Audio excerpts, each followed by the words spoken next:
पैमाने की ड्राइंग संबंधी महत्वपूर्ण बिंदु। किसी भी पैमाने को कागज पर बनाने के लिए निम्न महत्वपूर्ण बिंदुओं का ज्ञात होना आवश्यक है। पैमाने की निरूपक भिन्न आरएफ। मापों की इकाई। पैमाने द्वारा दर्शाई जाने वाली अधिकतम लंबाई। पैमाने की निम्नतम लंबाई। आरएफ गुणे के पैमाने द्वारा दर्शाई जाने वाली अधिकतम लंबाई। पैमाने के प्रकार। Types of scale. Engineering drawing में विभिन्न कार्यों हेतु निम्नलिखित पैमानों का प्रयोग किया जाता है। पहला देखिए, plain scale, diagonal scale, vernier scale, comparative scale, card scale. Plain scale साधारण पैमाने का प्रयोग मीटर, डेसीमीटर, सेंटीमीटर व मिलीमीटर आदि दर्शाने के लिए किया जाता है। इसमें सर्वप्रथम रेखा को बराबर भागों में विभक्त किया जाता है, फिर इसे इकाइयों में बांटा जाता है। साधारण पैमाने बनाने के लिए सबसे पहले पैमाने की दूरी निश्चित की जाती है। देखिए, डायगोनल स्केल। इस पैमाने पर 3 मापों के चिन्ह अंकित होते हैं, जैसे मीटर, डेसीमीटर, सेंटीमीटर, जिन्हें पहली, दूसरी एवं तीसरी इकाई से प्रदर्शित किया जाता है। इस पैमाने के द्वारा किसी इकाई को उसके 10वें एवं 7वें भाग में दर्शाया जाता है। जैसे मीटर इकाई का 10वां भाग डेसीमीटर तथा 100वां भाग सेंटीमीटर है। इस पैमाने की सबसे छोटी इकाई अर्थात तीसरी इकाई एक विकर्ण पर पड़ी जाती है, इसलिए इसे विकर्ण पैमाना कहते हैं। यह समरूप त्रिभुज के सिद्धांत पर आधारित है। इसमें तीसरी इकाई पढ़ने हेतु दूसरी इकाई को प्रदर्शित करने वाले दूरी को बराबर भागों में विभाजित करना पड़ता है। Vernier scale. वर्नियर पैमाना वर्नियर कैलिपर में प्रयुक्त होता है। वर्नियर कैलिपर में 2 मुख्य भाग होते हैं, वर्नियर पैमाना तथा मुख्य पैमाना। वर्नियर पैमाना स्थिर मुख्य पैमाने पर आगे पीछे स्लाइड करता है, जिसकी सहायता से मुख्य पैमाना शुद्धता के साथ भिन्नात्मक इकाई को भी माप सकता है। दोनों पैमाने विभिन्न मान वाले उपभागों में विभाजित रहते हैं। अंदरूनी जबड़ा, fixed jaw, inner jaw, thumb screw, vernier scale, movable jaw, fine adjusting head, main scale. Vernier caliper के द्वारा आंतरिक एवं बाह्य विमाओं को शुद्धता के साथ मापा जाता है। मुख्य पैमाने के मान तथा वर्नियर पैमाने के मान के अंतर को वर्नियर कैलिपर का अल्पतमांक कहते हैं। Comparative scale. इस पैमाने का प्रयोग उस स्थान पर किया जाता है जहां मापन प्रणाली में 2 इकाइयों की एक साथ एक दूसरे के साथ तुलना करनी हो या मापन की इकाई को दूसरी इकाई में परिवर्तित करना हो, जैसे मीटर को गज में, डेसीमीटर को फुट में अथवा इंच को सेंटीमीटर में इत्यादि।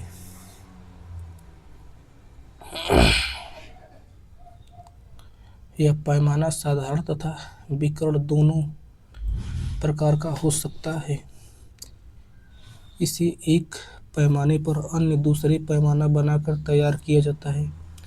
जीवा पैमाना, कार्ड स्केल है। यह पैमाना कोण को मापने या बनाने के लिए उपयोग में लाया जाता है। इसके प्रयोग से कोणों को बिना चांदा की सहायता के बनाया अथवा मापा जा सकता है।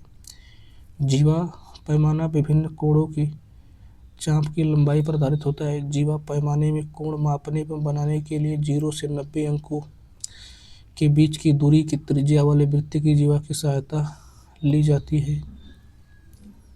ड्राइंग बनाने के लिए जिस उपकरण पर शीट सेट की जाती है उसे ड्राइंग बोर्ड कहते हैं। ड्राइंग बोर्ड का स्टैंड समायोजनीय होता है, जिसे आवश्यकता अनुसार ऊपर नीचे सेट किया जा सकता है। ड्राइंग बोर्ड को 20 अंश के कोण पर सेट किया जाता है। ड्राइंग बोर्ड बनाने के लिए विभिन्न पट्टियों को 2 बटन पर स्क्रू द्वारा जोड़ा जाता है। ड्राइंग बोर्ड की सतह पूर्णतः समतल व किनारे सीधे तथा आपस में समकोण होने चाहिए। A0 ड्राइंग शीट का क्षेत्रफल 1 मीटर स्क्वायर होता है। ड्राइंग बोर्ड में बटन का उद्देश्य पट्टियों को सपोर्ट देना तथा ड्राइंग बोर्ड को विकृत होने से रोकना होता है। स्टैंडर्ड ड्राइंग बोर्ड को IS 1444/1989 द्वारा प्रतिपादित किया गया है। स्टैंडर्ड ड्राइंग बोर्ड IS 1444/1989 के अनुसार ड्राइंग बोर्ड की साइज 700 × 500 × 15 mm क्यूब रखा गया है। प्रोटेक्टर 0 से 180 अंश तक के कोण अंशांकित होते हैं। ड्राइंग शीट की लंबाई चौड़ाई का अनुपात एक संबंधी कड़ी में 2 होता है। टी स्क्वायर का प्रयोग ड्राइंग शीट पर क्षैतिज रेखाएं खींचने में किया जाता है। टी स्क्वायर का प्रयोग आनत इंक्लाइंड रेखाओं को खींचने के लिए नहीं किया जाता है। सेट स्क्वायर 2 प्रकार के होते हैं।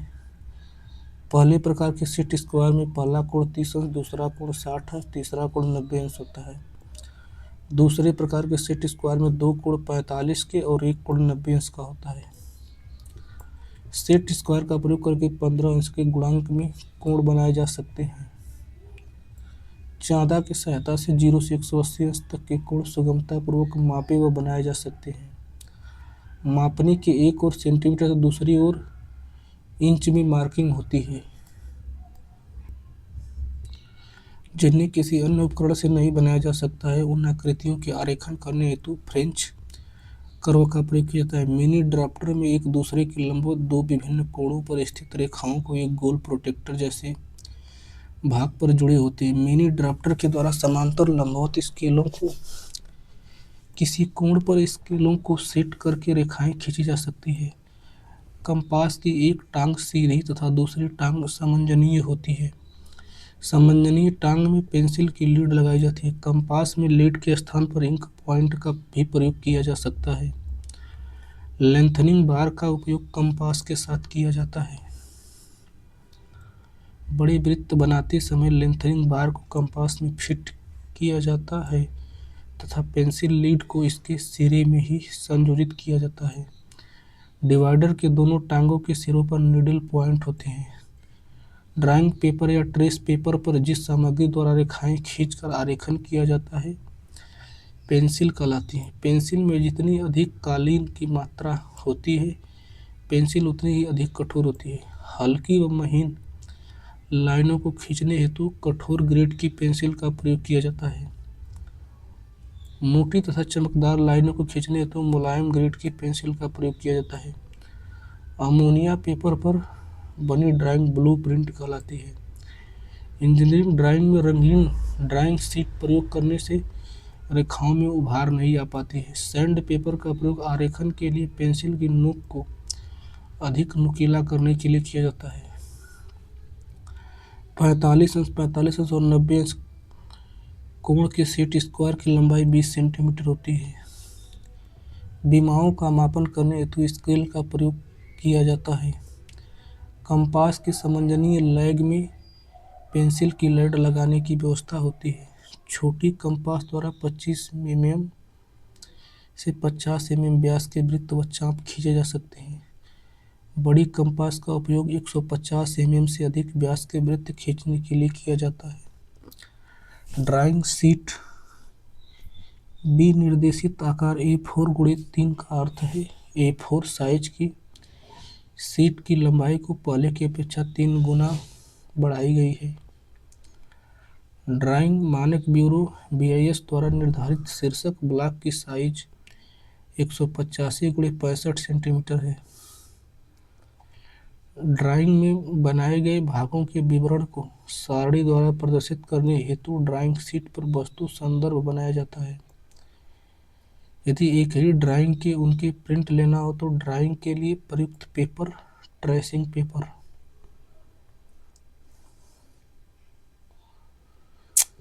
इरेजर शील्ड है एक छोटी धातु या प्लास्टिक की शीट।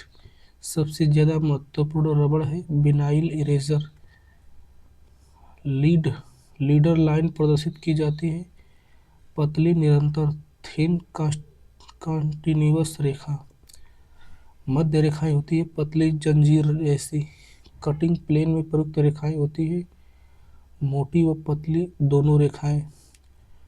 मुक्त हस्त चित्रण का एक लाभ है इससे नए विचार से गता से सृजित करने में सहायता मिलती है। स्केल 1 संबंधी 2 का मतलब हाफ फुल साइज होता है। मुख्य बिंदु की पॉइंट ड्राइंग बोर्ड या ड्राफ्टिंग के लिए एक स्थिर सतह प्रदान करता है और BIS मानक IS 1444-1989 के अनुसार विभिन्न आकारों D0, D1, D2, D3 में उपलब्ध है। टी स्क्वायर क्षैतिज रेखाएं खींचने और पेपर को ड्राइंग बोर्ड पर ठीक से सेट करने के लिए उपयोग किया जाता है। सेट स्क्वायर ड्राइंग उपकरण बॉक्स, इसमें कंपास, डिवाइडर, लेंथनिंग बार और ड्राफ्टिंग के अन्य उपकरण होते हैं। कंपास सटीक गोलाई और चाप बनाने के लिए उपयोग होता है। Divider, protractor, scale, French curve, drawing sheet विभिन्न मानक आकारों A0, A1, A2, A3, A4 में उपलब्ध। इनका अनुपात एक संबंधी 2 पर आधारित होता है। ड्राइंग पेंसिल पेंसिल विभिन्न ग्रेड 9H से 7B में उपलब्ध होती हैं। कठोर पेंसिल H ग्रेड निर्माण रेखाओं के लिए और नरम पेंसिल B ग्रेड लेखन व विवरण के लिए उपयोग होती हैं। सैंड पेपर पेंसिल की नोक को तेज और चिकना करने के लिए उपयोग किया जाता है। मिनी ड्राफ्टर शीट पर क्षैतिज और लंबवत रेखाएं सटीकता से खींचने के लिए उपयोगी उपकरण। ड्राइंग पिन और क्लिप्स BIS और ISI। ड्राइंग बोर्ड के प्रकार D0 से D3 तक विभिन्न आकार के ड्राइंग बोर्ड BIS मानकों के तहत आते हैं। ड्राइंग शीट का A0 आकार A0 शीट का क्षेत्रफल 1 वर्ग मीटर 841 × 1189 mm होता है। ड्राइंग शीट अनुपात प्रत्येक शीट का आकार का आधा होता है, जैसे A1 = A0/2।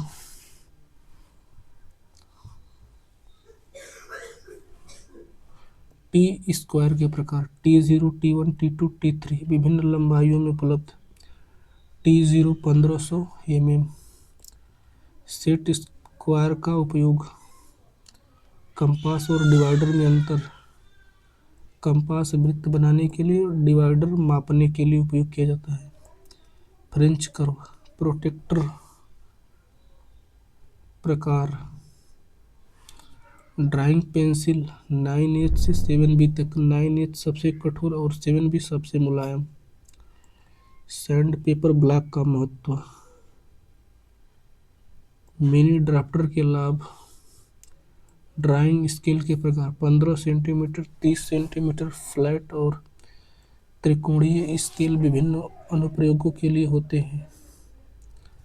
BIS drawing board के किनारे एबोनी। ड्राइंग बोर्ड के एबोनी किनारे पर टी स्क्वायर सेट की जाती है। ड्राइंग उपकरण बॉक्स का उद्देश्य डिवाइडर की विशेषता मापन को सटीकता के साथ स्थानांतरित करने में मदद करता है। कठोर पेंसिल निर्माण रेखाओं और विस्तार रेखाओं के लिए।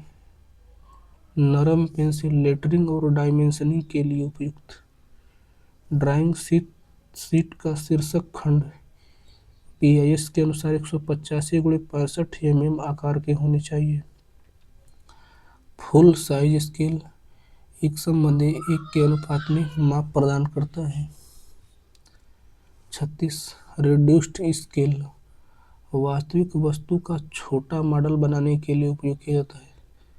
इनलार्ज्ड स्केल वास्तविक वस्तु का बड़ा मॉडल बनाने के लिए उपयोग किया जाता है। ड्राइंग पिन का उपयोग शीट को स्थिर रखने के लिए ड्राइंग बोर्ड पर लगाया जाता है। रोलर स्केल रोलर युक्त स्केल शीट पर रेखाओं को मापने और खींचने में मदद करती है। इसकी सहायता से समांतर रेखाएं समान दूरी पर आसानी से खींची जा सकती हैं। ड्राइंग डस्टर ड्राइंग बोर्ड का मोटाई D0 और D1 बोर्ड की मोटाई 25 मिमी, जबकि D2, D3 बोर्ड की मोटाई 15 mm होती है। टी स्क्वायर के कार्यशील किनारे का उपयोग सेट स्क्वायर के लिए ऊर्ध्वाधर झुकी हुई या परस्पर समांतर रेखाएं खींचने के लिए आधार के रूप में किया जाता है।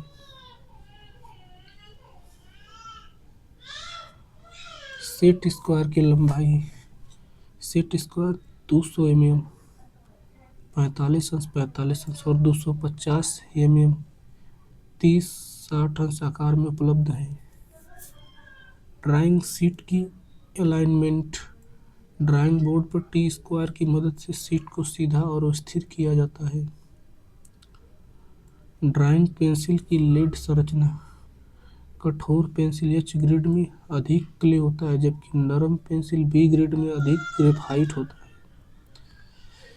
प्रोटेक्टर की श्रेणियाँ लेंथनिंग बार कंपास के साथ लेंथनिंग बार को जोड़ने से बड़े सर्कल बनाए जा सकते हैं। छोटा कंपास और डिवाइडर रूलिंग पेन रेखाएं और अक्षर खींचने के लिए उपयोगी। इसमें एक स्थिर ब्लेड और स्याही प्रवाह नियंत्रण होता है। ड्राइंग सेट A4 का उपयोग A4 शीट का आकार 210x297 मिलीमीटर, जो छोटे आरेख और नोट्स के लिए आदर्श है। पेंसिल का शंक्वाकार बिंदु पेंसिल का उपयोग रेखाएं खींचने और लेखन के लिए किया है। चीजल नोक पेंसिल या पेंसिल अक्षरों और मोटी रेखाएं खींचने के लिए उपयुक्त है। मिनी ड्राफ्टर की विशेषताएं यह क्षैतिज और ऊर्ध्वाधर रेखाओं को खींचने और शीट को सटीकता से विभाजित करने में मदद करता है। फ्रेंच कर्व ड्राइंग पिन और चिपकने वाला टेप BIS द्वारा सिफारिश की गई स्केल BIS द्वारा सिफारिश की गई स्केल 1:1, 1:2, 1:5, 1:10 जैसे अनुपात के विभिन्न कार्यों में उपयोग किए जाते हैं। विलोम संख्या स्केल वास्तविक वस्तु के बड़े या छोटे अनुपात में आरेख खींचने के लिए उपयोग किया जाता है। ड्राइंग शीट पर शीर्षक ब्लॉक का आकार 185x65 mm होता है, जो BIS मानक के अनुसार है। डस्टर का उपयोग रूलर स्केल सीधी रेखाएं और माप के लिए उपलब्ध स्केल फ्लैट और त्रिकोणीय प्रकार में आते हैं। ड्राइंग बोर्ड का पैटर्न डिवाइडर का उपयोग कंपास की अधिकतम क्षमता ड्राइंग बोर्ड के लिए उपयोगी grade 2H 3H grade pencil निर्माण रेखाओं के लिए सबसे उपयुक्त है।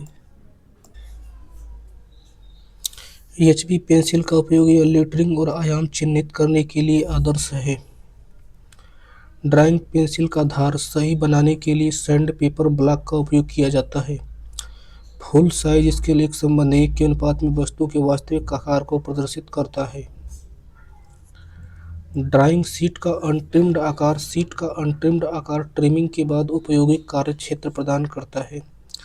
ड्राइंग शीट की मोटाई 150 GSM से 300 GSM तक होती है, जो शीट की मजबूती पर निर्भर करती है। ड्राइंग बोर्ड के कार्यशील किनारे को एबोनी एज भी कहा जाता है, जिस पर टी स्क्वायर सेट की जाती है। लार्ज साइज कंपास बड़े सर्कल और चाप खींचने के लिए उपयोग किया जाता है। इसकी अधिकतम क्षमता 120 मिलीमीटर तक हो सकती है। स्मॉल कंपास छोटे सर्कल बनाने के लिए उपयोग किया जाता है और यह 25 मिलीमीटर तक सटीक रेखा खींच सकता है।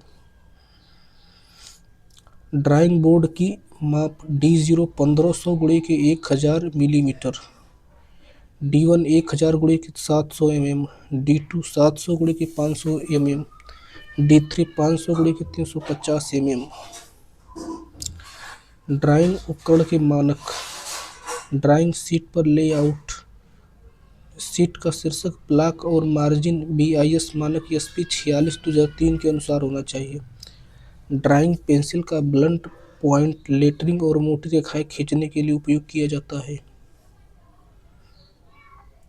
फ्रेंच कर्व का उपयोग प्रोटेक्टर का कार्य ड्राइंग बोर्ड की सामग्री ड्राइंग बोर्ड कैल जैतून या ओक की सीजन की हुई लकड़ी से बनती है। कंपास का लंबाई बढ़ाने वाला बार बड़े सर्कल खींचने के लिए कंपास के साथ अटैच किया जाता है, जिसे लेंथनिंग बार कहते हैं। ड्राइंग पिन और टेप HB पेंसिल की प्राथमिकता यह मध्यम कठोरता वाली पेंसिल है जो आयाम और रेखाएं खींचने के लिए आदर्श है। ड्राइंग पेंसिल के ग्रेड: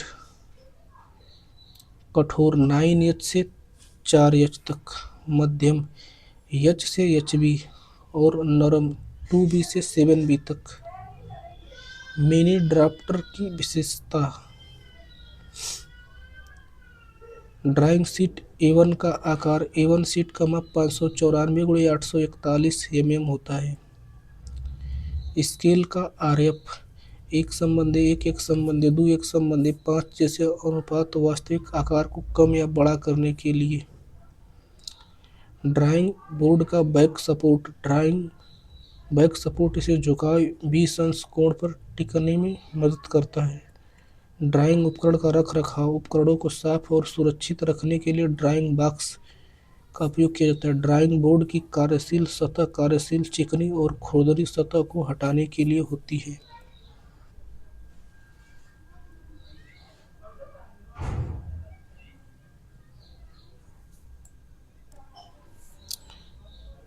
रिफ्लेक्स एंगल बृहद कोण को बोला जाता है। उन दो कोण को आसन्न कोण कहते हैं यदि उनका एक ही शीर्ष बिंदु हो एवं उनकी एक भुजा उभयनिष्ठ हो और उन दोनों कोण के अन्य भुजाएं उभयनिष्ठ भुजा के एक ही ओर न हो तो उसे आसन्न कोण कहते हैं।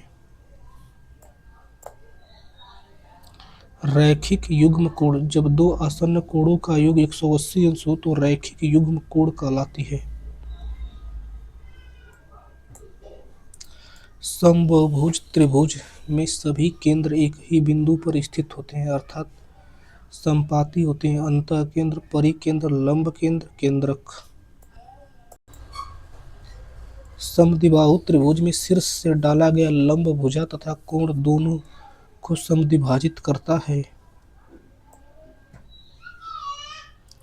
इन सेंटर अंतःकेंद्र: किसी त्रिभुज के तीनों कोणों को समद्विभाजित करने वाली रेखाएं जिस बिंदु पर मिलती हैं उस बिंदु को त्रिभुज का अंतःकेंद्र कहते हैं। अंतःकेंद्र: अंतःकेंद्र हमेशा त्रिभुज के अंदर स्थित रहता है। परिकेंद्र: यदि किसी त्रिभुज की तीनों भुजाओं को लंबवत समद्विभाजित कर दिया जाए तो तीनों लंब समद्विभाजक रेखा जिस बिंदु पर मिलती है उसे परिकेंद्र कहते हैं। त्रिभुज के तीनों शीर्षों से परिकेंद्र की दूरी समान होती है। लंब केंद्र ऑर्थोसेंटर: यदि किसी त्रिभुज में तीनों शीर्षों से सामने वाली भुजा पर लंब डाला जाए तो तीनों लंब रेखाएं जिस बिंदु पर मिलती हैं उसे लंब केंद्र कहते हैं। देखिए लंब केंद्र। लंब केंद्र में शीर्ष तथा केंद्र पर बनाए गए कोणों का योग 180 अंश होता है।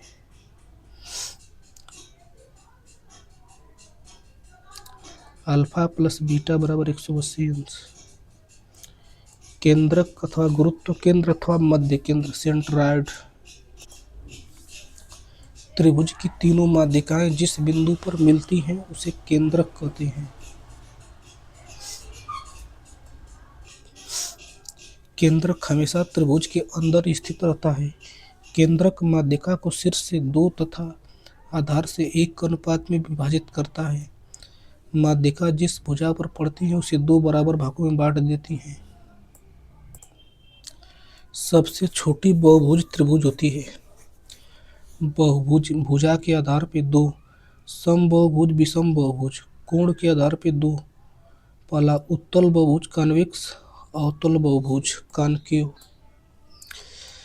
विषम बहुभुज: जब किसी बहुभुज के सभी भुजाएं भिन्न भिन्न हो तो उसे विषम बहुभुज कहते हैं। कोणों के आधार पर कॉन्वेक्स पॉलीगॉन: जब किसी बहुभुज के प्रत्येक कोण 180 अंश से छोटा हो जाए तो उसे उत्तल बहुभुज कहते हैं। थीटा बराबर 180 अंश। अवतल बहुभुज पॉलीगॉन कॉनकेव पॉलीगॉन: जब किसी बहुभुज के एक भी कोण का मान 180 अंश से बड़ा हो जाता है तो ऐसे बहुभुज को अवतल बहुभुज कहते हैं। किसी भी बहुभुज के आंतरिक कोण तथा बाह्य कोण का योग 180 अंश होता है। किसी भी बहुकोण के विकर्णों की संख्या n कोष्ठक में n-3/2 होती है। त्रिभुज में विकर्णों की संख्या 0 होती है। समबाहुभुज के अंतःकोणों का योग n-2 गुणे की 180 अंश।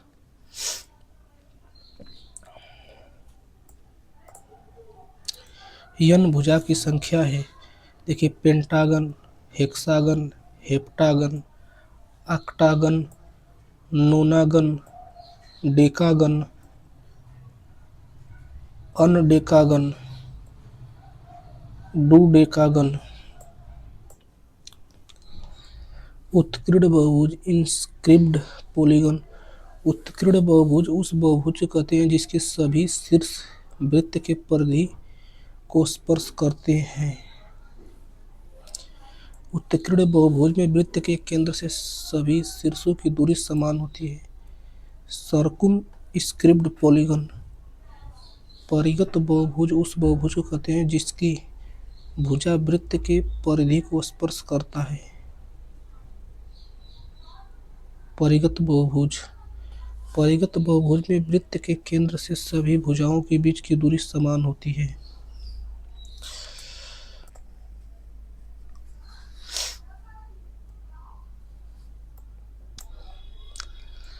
उत्केंद्र वृत्त, इसेंट्रिक सर्कल। किसी वृत्त के अंदर भिन्न भिन्न केंद्र रखने वाले वृत्तों को उत्केंद्र वृत्त कहते हैं।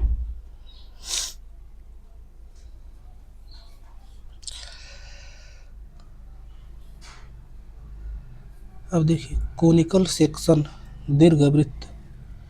दीर्घवृत्त एक ऐसे बिंदु का बिंदुपथ है जो किसी समतल में इस प्रकार गति करता है कि उसी समतल में स्थित एक नाभि तथा एक नियता से दूरी का अनुपात सदैव अचर एवं 1 से कम रहता है, उसे दीर्घवृत्त कहते हैं।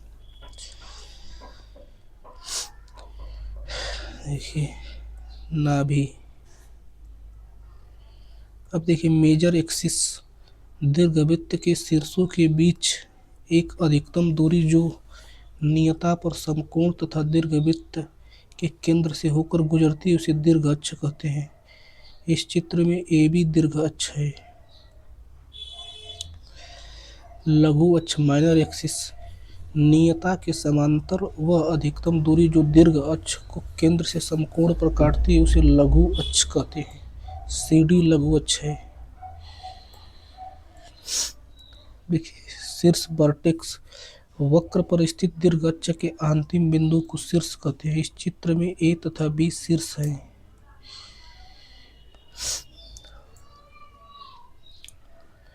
अब देखिए, डायरेक्ट्रिक्स, नियता, दीर्घ अक्ष के लंबवत खींची गई सीधी ऊर्ध्वाधर रेखा को नियता कहते हैं। इसे D' से दर्शाया गया है। अब देखिए, नाभि फोकस, बिंदु C को केंद्र मानकर एक चाप खींचा गया है और त्रिज्या दीर्घ अक्ष के आधे के बराबर होती है, तो चाप दीर्घ अक्ष को F1 और F2 पर काटती है। इस चित्र में F1 और F2 नाभि हैं, फोकस है। इसेंट्रिसिटी, शीर्ष से नाभि तथा शीर्ष से नियता के बीच की दूरी के अनुपात को उत्केंद्रता कहते हैं। उत्केंद्रता को E द्वारा सूचित किया जाता है। दीर्घवृत्त की उत्केंद्रता 1 से कम होती है। दीर्घवृत्त में उत्केंद्रता 1 से कम होती है। परवलय, ऐसे बिंदुओं का बिंदुपथ जिसकी किसी निश्चित रेखा से दूरी किसी निश्चित बिंदु से दूरी के बराबर होती है। यहाँ उस रेखा को नियता और उस बिंदु को नाभि कहते हैं। परवलय, परवलय की उत्केंद्रता 1 के बराबर होती है। अतिपरवलय, हाइपरबोला। अतिपरवलय ऐसे बिंदुओं का बिंदुपथ है जिनकी दो निश्चित बिंदुओं से दूरियों का अंतर सदैव अचर रहता है। इन निश्चित बिंदुओं की अतिपरवलय की नाभियां कहते हैं। देखिए, अतिपरवलय की उत्केंद्रता 1 से बड़ी होती है।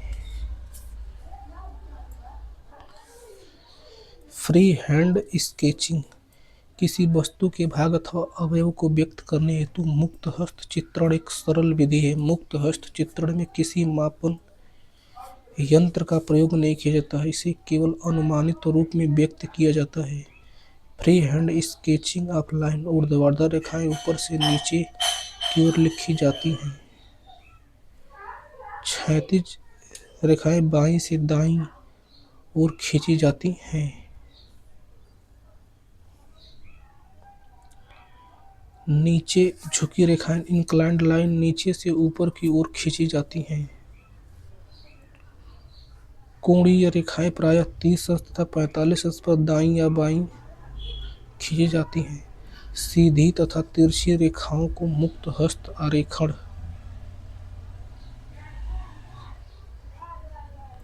ज्यामितीय आकृतियों का मुक्त हस्त आरेखण। वृत्त दीर्घवृत्त। ब्लॉकों का मुक्त हस्त आरेखण।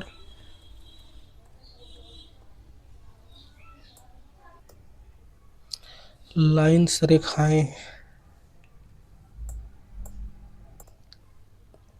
इंजीनियरिंग ड्राइंग में किसी भी ऑब्जेक्ट को निरूपित करने के लिए विभिन्न प्रकार की रेखाओं का प्रयोग किया जाता है। प्रत्येक रेखाओं का एक खास महत्व होता है। लाइन्स विभिन्न प्रकार की लाइनें जो इंजीनियरिंग ड्राइंग एसपी 46/2003 द्वारा प्रयोग की जाती हैं।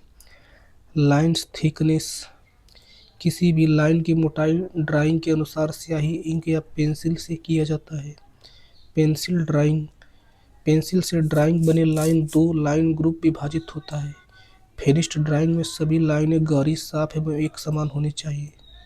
अपवाद कंस्ट्रक्शन लाइन बहुत ही पतली होनी चाहिए तथा फिनिश्ड ड्राइंग से नगण्य होनी चाहिए। देखिए line group mm thickness lines 0.2 mm मोटी मीडियम लाइन। देखिए मीडियम आकार की outlines, dotted lines, cutting line, plane line होती हैं। अब देखिए 0.1 mm थिन लाइन होती हैं। Centre lines, section lines, dimension lines, extension lines, construction lines, leader and long break lines. Lines pencil internal work and construction lines H, outlines, dotted lines, section, plane line, dimension lines, arrow heads 2H, centre lines, section lines 3H और 4H। Line दो या दो से अधिक बिंदुओं द्वारा बना बिंदुपथ रेखा कहलाता है। रेखाएं मुख्यतः दो प्रकार की होती हैं, स्ट्रेट लाइन, कर्व लाइन्स।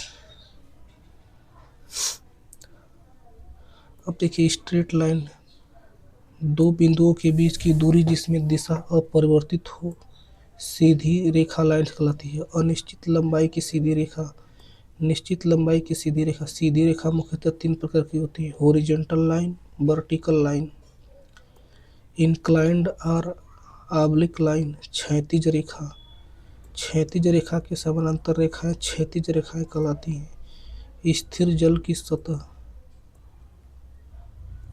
स्थिर जल की सतह। वर्टिकल लाइन वे रेखाएं जो क्षैतिज रेखाओं के लंबवत होती हैं। ऊर्ध्वाधर लाइन 90 अंश कोण क्षैतिज रेखा। इंक्लाइंड और ऑब्लिक लाइन्स तिर्यक रेखा का आशय उन रेखाओं से है जो न तो ऊर्ध्वाधर न ही क्षैतिज। यदि एक रेखा को क्षैतिज तल से कुछ झुकाव पर खींचा जाता है तो उसे तिर्यक रेखा कहते हैं।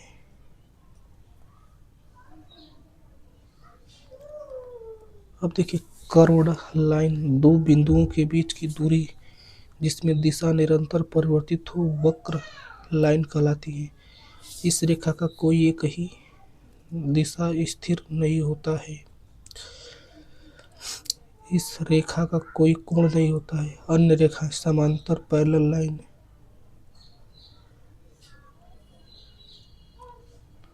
लंबवत रेखाएं परपेंडिकुलर लाइन।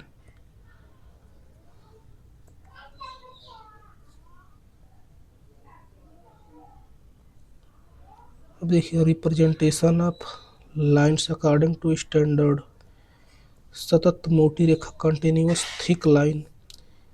उपयोग A1 वस्तु की बाहरी रेखा आउटलाइन अथवा संपूर्ण आकृति दर्शाने में। A2 वस्तु के दृश्य किनारों विजिबल एज को दर्शाने में। देखिए ये सब है ऑब्जेक्ट लाइन। अब देखिए दूसरा बी, सतत पतली रेखा, सीधी या वक्र कंटिन्यूअस थिन लाइन, स्ट्रेट और कर्व्ड। देखिए B1 परिच्छेदन की काल्पनिक रेखा, इमेजिनरी लाइन ऑफ इंटरसेक्शन के रूप में। जैसे देखिए vertical construction lines, oblique construction line. अब देखिए B2 बीमा रेखा डायमेंशन लाइन के रूप में। देखिए यहाँ पे विस्तारक रेखा के रूप में। B3 प्रक्षेप या प्रसार रेखा प्रोजेक्शन लाइन और एक्सटेंशन लाइन के रूप में। देखिए extension line, approved not approved.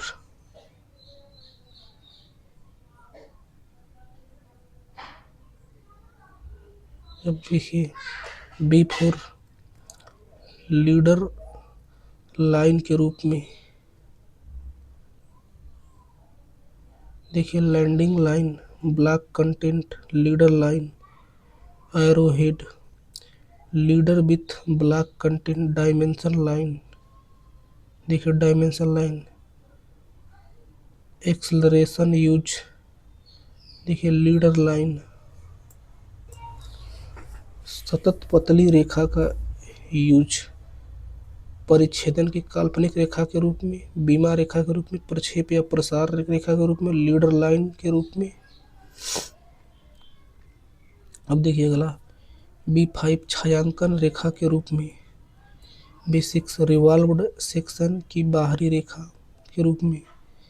B7 लघु केंद्र शॉर्ट सेंटर लाइन के रूप में, चूड़ी रेखा के रूप में, विकर्ण डायगोनल लाइन के रूप में। अब देखिए C मुक्त हस्त सतत पतली रेखा, free hand continuous thin line. C आंशिक या अवरुद्ध दृश्य एवं परिच्छेद की सीमा दर्शाने में। इस रेखा की मोटाई 0.4 mm से 0.4 mm 0.5 mm तक होती है। Limit of partial interrupted views sections के रूप में। Break in solid cylindrical rod, break in cylindrical pipe. देखिए short break line, long break line. अब देखिए डी सतत पतली टेढ़ी मेढ़ी रेखा, continuous thin with zigzag lines. D देखिए दीर्घ विभाजित रेखा, लॉन्ग ब्रेक के रूप में। किसी लंबे भाग वाले वस्तु को ड्राइंग में कम स्थान में प्रदर्शित करने के लिए लंबी टूटी हुई रेखा का उपयोग किया जाता है। जैसे देखिए लॉन्ग ब्रिक लाइन। अब देखिए ई खंडित मोटी रेखा, डैश्ड थिक लाइन। E1 अदृश्य बाहरी रेखा, हिडन आउटलाइंस के रूप में। E2 अदृश्य किनारे, हिडन एज के रूप में। यह रेखा 2 mm से 3 mm रिक्त छोड़ते हुए बनाई जाती है। इसमें डैश मुख्य रेखा मेन से लगभग 60% पतले होते हैं। देखिए अब देखिए F खंडित पतली रेखा, डैश्ड थिन लाइन। F1 अदृश्य बाहरी रेखा, हिडन आउटलाइन के रूप में। F2 अदृश्य किनारे, हिडन एज के रूप में। अब देखिए जी श्रृंखलित पतली एवं किनारों पर मोटी रेखा, जीवन केंद्र रेखा के रूप में। इस रेखा को खींचते समय यह रेखा वस्तु रेखा से 10 mm बाहर होनी चाहिए। इसे चिन्ह रेखा लाइन भी कहते हैं। G2 सीमित सममिति रेखा, लाइन्स ऑफ सिमेट्री के रूप में। G3 प्रक्षेप तथा प्रोजेक्टर के रूप में 6 संबंधी 4 संबंधी 1 के अनुपात में रहता है।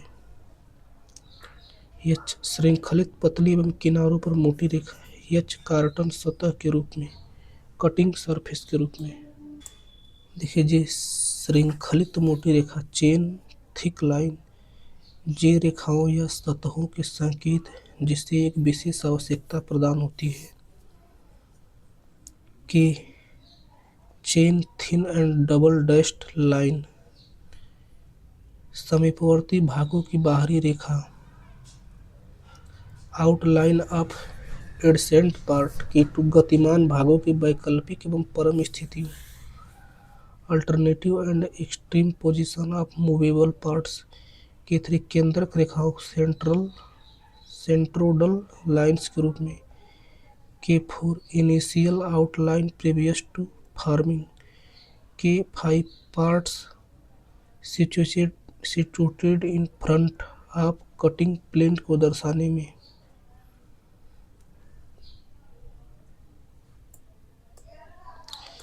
रेखा का प्रकार, मोटाई, उपयोग।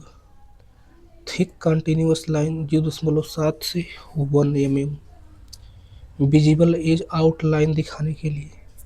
थिन कंटिन्यूअस लाइन 0.3 mm से 0.5 mm, dimension lines, construction line.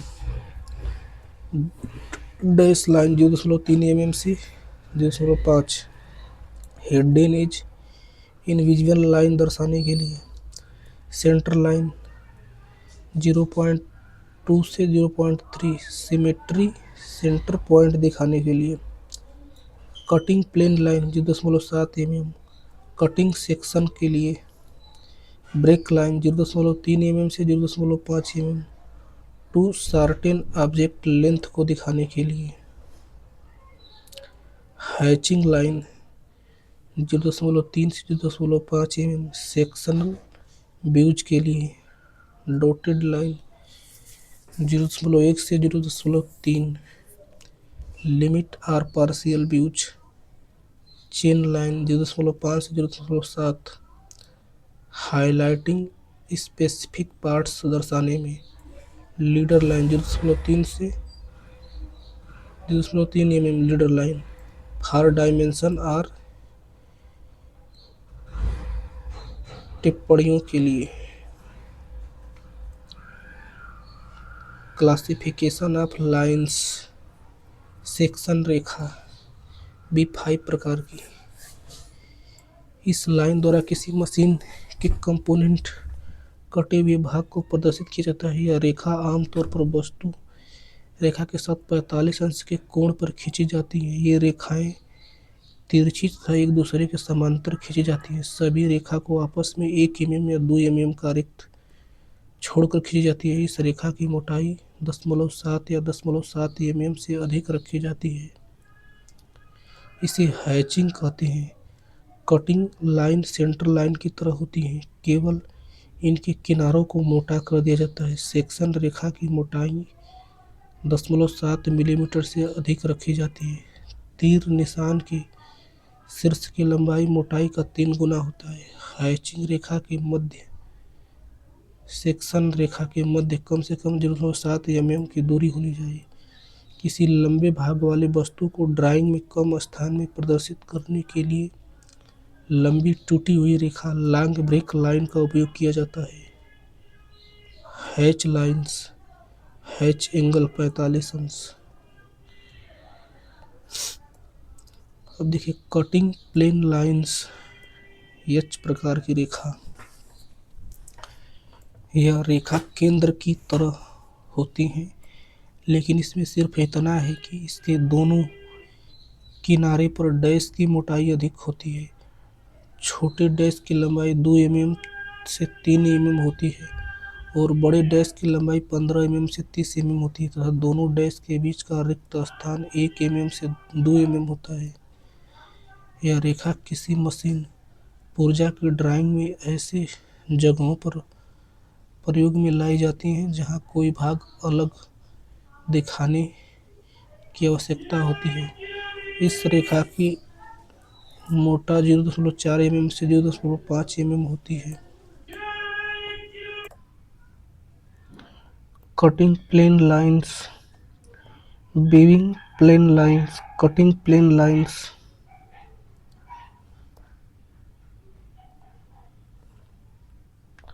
Extension lines. जिस वस्तु की डायमेंशनिंग करनी होती है उसके किनारों से छोटा हल्की लकीर खींची जाती है, उसे एक्सटेंशन रेखा कहते हैं। Feature size, dimension lines, extension lines, visible gap, arrow heads, arrow head, closed filled और closed blank, dot, tick, dimension leader,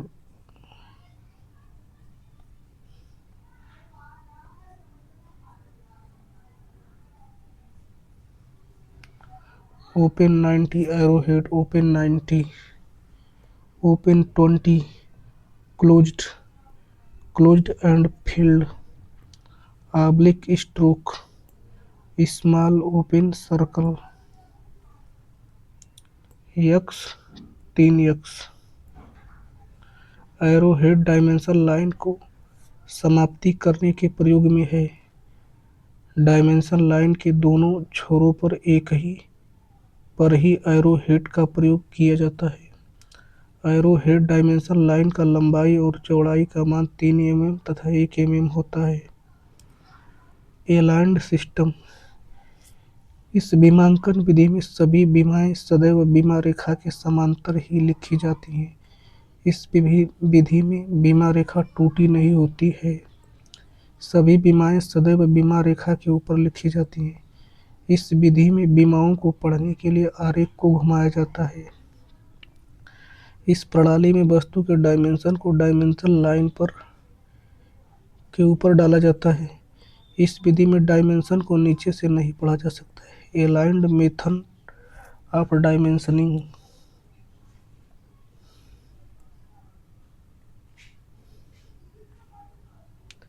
unidirectional प्रणाली, इस प्रणाली में डायमेंशन को डायमेंशन लाइन के बीच में थोड़ी सी जगह छोड़कर डाली जाती है। इस प्रणाली में काफ़ी डायमेंशन इस प्रकार रखी जाती है कि ड्राइंग शीट के निचले हिस्से से भी इसे पढ़ी जा सकती है। इस विधि का प्रयोग अधिकतर बड़ी ड्राइंग के लिए किया जाता है। विमा रेखा किसी भी दिशा में हो पर विमाएं सीधी व ऊर्ध्वाधर लिखी जाती हैं। यूनिडायरेक्शनल मेथड ऑफ डायमेंशनिंग, देखिए डायमेंशनिंग तकनीकी 3 प्रकार के होते हैं। उपरोक्त 2 प्रणालियों के अलावा कभी-कभी संयुक्त प्रणाली का भी प्रयोग किया जाता है। Chain dimensioning, parallel dimensioning, combined dimensioning. Chain dimensioning, the individual dimensions are in the same line, सारी विमाएं एक ही लाइन में होंगी। 35।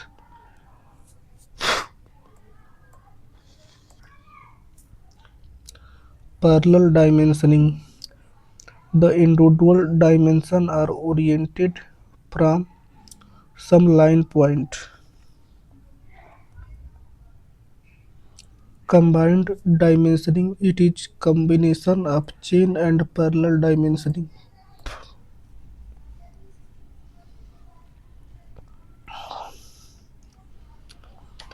डायमेंशनिंग के सिद्धांत, प्रिंसिपल ऑफ डायमेंशनिंग। पहला, किसी ऑब्जेक्ट में दी गई डायमेंशन साफ सुथरा एवं BIS के नियमों के अनुसार ही होनी चाहिए। किसी भी ऑब्जेक्ट के किसी एक भाग का व्यू में दी गई डायमेंशन उसी भाग का दोबारा व्यू में हटाना नहीं चाहिए। डायमेंशन लाइन ऑब्जेक्ट के बाहरी लाइन से कम 5 से 8 मिलीमीटर दूरी पर होनी चाहिए। डायमेंशन किसी भी व्यू के बाहर होनी चाहिए। सामान्यतः छोटा डायमेंशन हमेशा ऑब्जेक्ट के नज़दीक होनी चाहिए। ऐसा करने से एक्सटेंशन लाइन डायमेंशन लाइन को नहीं काटेगा। आउटर लाइन जो दिखाई देता है उसी से ही डायमेंशन करनी चाहिए। एरो हेड हमेशा एक्सटेंशन लाइन से सटा होना चाहिए। किसी भी व्यास का डायमेंशन हमेशा परिधि के साथ जुड़ा होना चाहिए।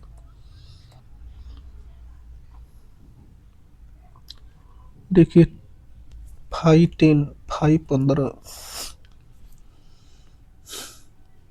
Phi 20, phi 25। डायमेंशन का सही तरीका देखिए, 50 नीचे नहीं ऊपर, 50 बीच में। डायमेंशन बहुत नज़दीक है, गलत है। एरो हेड एक्सटेंशन की को एक तरफ काट रहा है, दूसरी ओर नहीं काट रहा है, गलत है।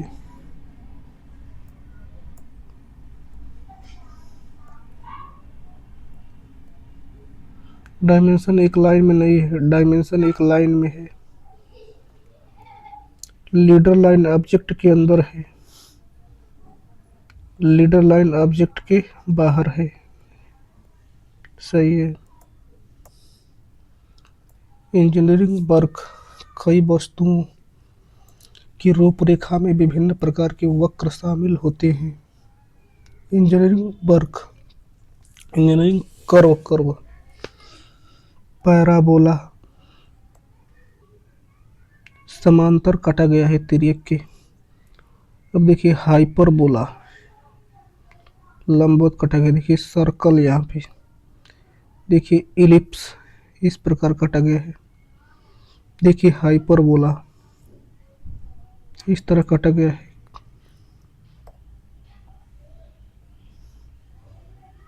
Four type of curve are made: circle, ellipse, parabola, hyperbola. Ellipse E एक से छोटा, पैराबोला ई के बराबर, हाइपरबोला ई एक से बड़ा। साइक्लॉइड कर्व, ये वक्र एक वृत्त की परिधि पर एक निश्चित बिंदु द्वारा उत्पन्न होते हैं, जो एक निश्चित सीधी रेखा या वृत्त के साथ बिना फिसले घूमता है।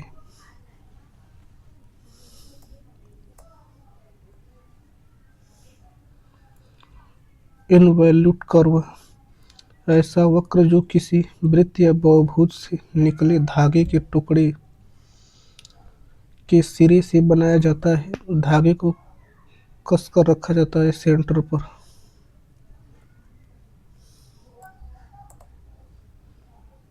देखिए बेजियर कर्व, बेजियर कर्व एक गणितीय कर्व है जिसे कंप्यूटर ग्राफिक्स, एनिमेशन और डिजाइनिंग में उपयोग किया जाता है।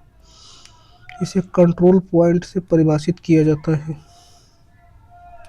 चेम्फर, किसी वस्तु या कोण या किनारों को तिरछा या कटा हुआ एंगल्ड कट बनाने की प्रक्रिया है। उपयोग मशीनिंग, आर्किटेक्चर, 3D में किया जाता है। ट्रिम कर्व, किसी वक्र को काटना या ट्रिम करना जिससे इसका आकार या लंबाई जरूरत के अनुसार एडजस्ट किया जा सके। Edge, chamfer, fillet. अब देखिए लेटरिंग या नंबरिंग, किसी मशीन के लंबकोणीय प्रक्षेप ऑर्थोग्राफिक प्रोजेक्शन के समाप्ति के बाद उसके शीर्षक, टाइटल, उपशीर्षक, सब टाइटल, डायमेंशन तथा उसके स्केल, इन सभी चीजों का ब्यौरा ड्राइंग शीट पर लिखने की विधि अक्षरांकन कहलाती है। Order and direction of strokes, अक्षरांकन के द्वारा किसी संयंत्र के आकार तथा बनावट के बारे में बताई जाती है। इसके साथ साथ यंत्र को तैयार करने में किन किन सामग्री आवश्यकता होती है, इससे संबंधित जानकारी दी जाती है। इस जानकारी को बिल ऑफ इनेट्रियल कहा जाता है। अक्षरांकन में बीआईएस के अनुसार तिरछे अक्षरों के लिए मानक कोण 75 अंश है। अक्षरांकन मुक्त हाथ द्वारा लेन और आसान तरीके से कम समय में प्रस्तुत किया जाना चाहिए। बीआईएस द्वारा प्रदत्त तकनीकी सिद्धांतों के अनुसार अक्षरांकन का प्रकार एवं साइज 1983 द्वारा निर्धारित होते हैं। लेटरिंग प्रायः कैपिटल लेटर में की जाती है। अक्षरांक दो प्रकार के होते हैं। यह स्ट्रोक अक्षरांकन सिंगल स्ट्रोक लेटरिंग, यह एक अक्षर का सिंपलेस्ट फॉर्म होता है तथा बीआईएस द्वारा इसकी मान्यता दी गई है। एक स्ट्रोक अक्षरांकन ही इंजीनियरिंग ड्राइंग में प्रयोग में लाए जाते हैं। इसमें सभी अक्षरों की मोटाई एक समान होती है। इस अक्षरांकन में अक्षरों की मोटाई पेंसिल के एक स्ट्रोक द्वारा प्राप्त होती है। एक स्ट्रोक का मतलब यह नहीं होता है कि पेंसिल को बिना उठाए लिखना है। इस अक्षरांकन में अक्षरों का अनुपात 6:5 होता है, अर्थात h/w बराबर 6:5। h अक्षरों की ऊंचाई, w अक्षरों की चौड़ाई। सामान्यतः मेन टाइटल का साइज 6 mm टू 8 mm, सब टाइटल का 3 mm टू 6 mm होता है, जबकि नोट्स और डायमेंशन का साइज 3 mm से 5 mm होता है। ड्राइंग नंबर टाइटल ब्लॉक में 10 mm टू 12 mm के साइज में लिखा जाता है। ऊर्ध्वाधर सिंगल स्ट्रोक अक्षरांकन। एक स्ट्रोक ऊर्ध्वाधर दो प्रकार के होते हैं। Upper case or capital letter, lower case or small letter. यह लेटर समकोण पर लिखे जाते हैं और सभी लेटरों की मोटाई एक समान होती है। इस प्रकार के लिखे अक्षर दूरी में समान होते वे ऊर्ध्वाधर वर्टिकल होते हैं। इन अक्षरों को दो समान सहायक रेखाओं जो कि 2H पेंसिल से खींची गई है। लोअर केस लेटर का प्रयोग आर्किटेक्चरल ड्राइंग में किया जाता है जब सभी लेटर समकोण या 90 अंश से कम अर्थात 75 अंश से बाएं से दाएं लिखी जाती हैं तो सिंगल स्ट्रोक तिरछे अक्षरांकन कहलाते हैं। सिंगल स्ट्रोक इंक्लाइंड लेटर दो प्रकार के होते हैं। Capital letters or upper case, small letters or lower case. Single stroke lettering के लिए एच और HB ग्रेड के पेंसिल का प्रयोग किया जाता है। विभिन्न कार्यों के लिए प्रयोग में लाए जाने वाली लेटर की ऊंचाई निम्नलिखित है। पहला मेन टाइटल्स 8, 10, 12 mm, सब टाइटल 5 से 6 mm, डायमेंशन और notes 5 mm, scale 5 mm। Double stroke letters Gothic अक्षर थोड़ा मोटा लिखा जाता है। आमतौर पर यह अक्षर चार्ट इत्यादि बनाने में प्रयोग होता है। मुख्य तौर पर इसका प्रयोग इंक ड्राइंग में मेन टाइटल को लिखने में किया जाता है। गोथिक अक्षरांकन में अक्षरों का आउटलाइन पहले बनाया फिर इंक से भर दिया जाता है। इन्हें लिखने के लिए पेंसिल के दो स्ट्रोक खींचे जाते हैं। इस अक्षरांकन में अक्षरों की मोटाई अक्षरों की ऊंचाई के 1/5 टू 1/10 के साइज के बराबर होती है। ABCD ABCD EFGH। Single stroke रेखाएं, single stroke number. Single stroke संख्याएं भी दो प्रकार के होते हैं। Single stroke vertical, single stroke in oxide. दो स्ट्रोक संख्याएं, डबल स्ट्रोक नंबर्स। गोथिक संख्याएं भी मोटी लिखी जाती हैं। गोथिक वर्टिकल संख्याएं, गोथिक इंक्लाइंड संख्याएं। किसी रेखा के द्वारा दो समान भागों में विभाजित होने वाली दूसरी तथा पहली रेखा के मध्य बनने वाले कोण की माप 90 अंश होती है। ड्राइंग में मोटी और पतली रेखाओं में अनुपात 5:3 होता है। मिलीमीटर को किसके रूप में संक्षिप्त किया जाता है, किन अक्षरों में लिखा जाता है? mm तथा छोटे। संक्षिप्त रूप से अंत में पूर्ण विराम का प्रयोग किया जा सकता है नहीं। नंबर का संक्षिप्त रूप क्या होता है? NO। इंजीनियरिंग ड्राइंग के संदर्भ में परिमाप का अभिप्राय वह संख्या जो यूनिट के साथ कंपोनेंट पर विशिष्टताओं की लोकेशन या आकार को इंगित करती है। ड्राइंग पर संक्षिप्तियों SWG TPI का आशय है। SWG standard wire gauge, TPI thread प्रति इंजन, FIG फिगर, नंबर मतलब NO मतलब नंबर। लोकेशन डायमेंशन है, एक कार्यात्मक डायमेंशन भी। लोकेशन डायमेंशन हो सकता है एक टॉलरेंस भी। ड्राइंग पर इक्वी स्पेड जैसी टिप्पणी भी एक है। एक लोकेशन डायमेंशनिंग। कोणीय मापन सदैव उल्लिखित होता है डिग्रियों में।